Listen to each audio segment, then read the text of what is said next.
No Man's Sky is good now is a sentiment you might have heard being thrown around quite a bit. After being a disappointing failure for so many at launch, Hello Games has worked on content updates and multiplayer patches for the game, exemplifying a redemption story for many. So, is it good now?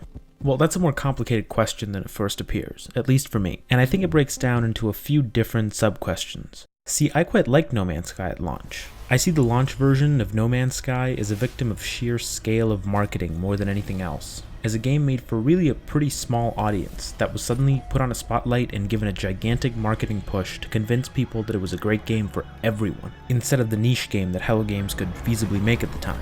This isn't something I'm saying to absolve the marketing team and Murray of the game's hype cycle or anything, but it seems clear to me that there's been some strategy shifts in the tone and overall feel of the game since launch. I will expand more on what I enjoyed so much about the launch version and the change of that feeling in the updates later in the video. So with all that said, I think the question of is No Man's Sky good now breaks down into two distinct parts. Is it a better but different game, one that may appeal more to everyone targeted by its marketing? In other words, is it a better general open space exploration game? And or B, is it an equally good or better version of the game that it was at launch? Let's start with the first one. If you were someone who almost liked the game at launch, I think you should give it another shot. Meaning, if you liked the idea of the core gameplay, but the edges were just too rough for you, like the planets were too samey, or you didn't like all the inventory management, or the crafting of everything was just too basic, or it was all just too aimless. The quality of life improvements and greater amount of optional structure added since launch might well be enough to push you over the edge into liking the game. You can now store way more of the same element, making resource management much less frequent and just generally less of a pain. Planets are aesthetically much nicer a lot of the time now. There's other tasks with mission structures instead of a vague get to the center story, with multiple campaigns and proper little missions instead of just broad try to learn alien languages or find crashed ships. Sentinels are less annoying when you're mining. You can build bases and ride animals. There are exocrafts, though I have yet to unlock one. There's proper freighters that make cross-solar system trading much simpler and more streamlined. Little changes that go a decently long way to just making the game feel substantially smoother to play in the moment to moment.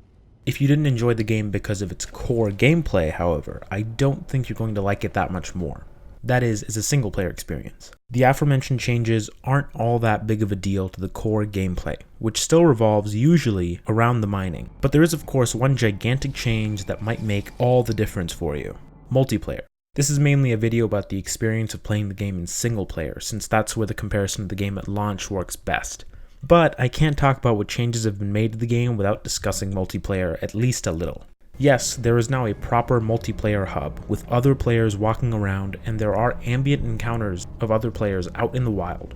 The multiplayer seems more ambitious and involved than I ever heard Hello Games talk about pre-launch, in fact. The core gameplay still isn't too different. It's the same mining and the same missions, but you might find it much more fun to screw around with other players and try to terraform planets and build bases and kill animals for missions and all that fun stuff. You can also create multiplayer teams in a separate mode, so you can mess around with base building with your friends and man a freighter like you're a pirate crew or whatever else catches your fancy.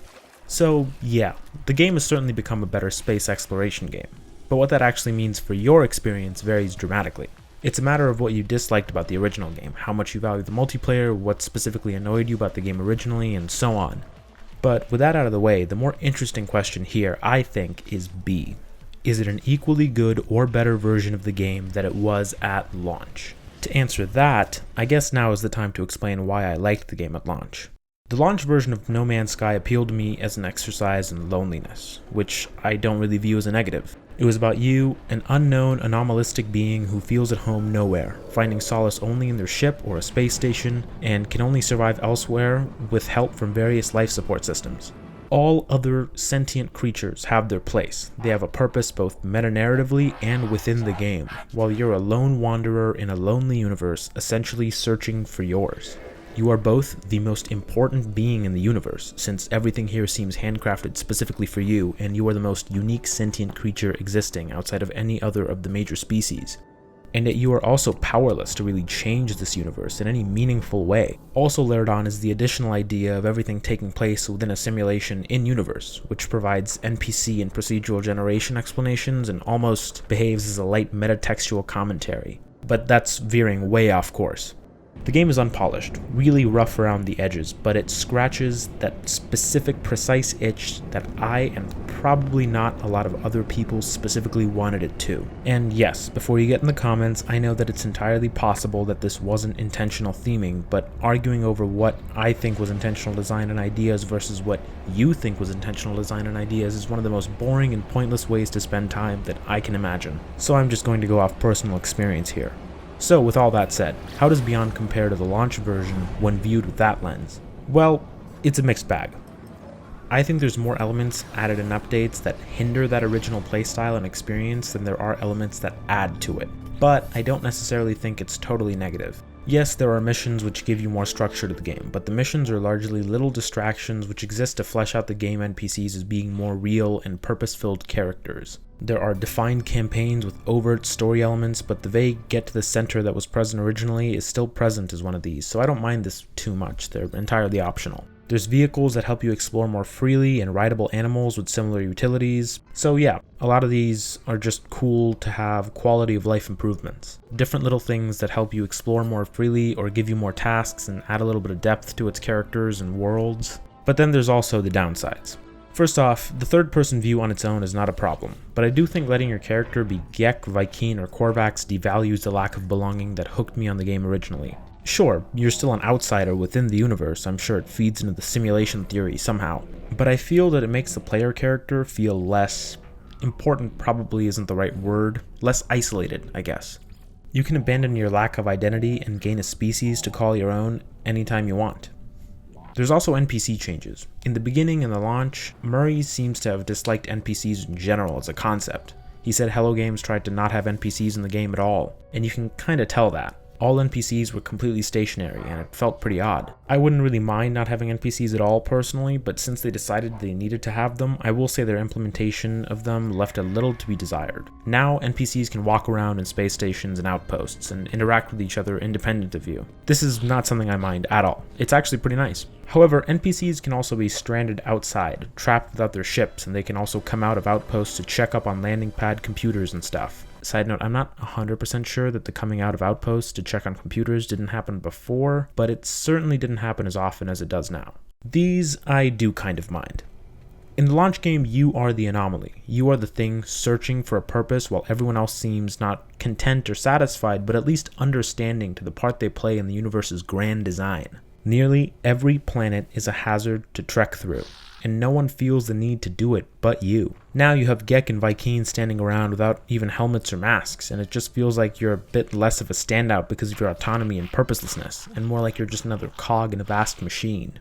This still isn't a completely outlandish and obvious abandonment of the original idea though, just kind of a reframing. At least not as much as the big one. But before we get to the big one, there's also an addition I really like, the freighters. You can get freighters that let you essentially have a moving base. You can command ships and take on missions which give you money and resources, and you can build base elements in the freighter. It can be your home, but it's not really a home, it's just the closest thing you have to one.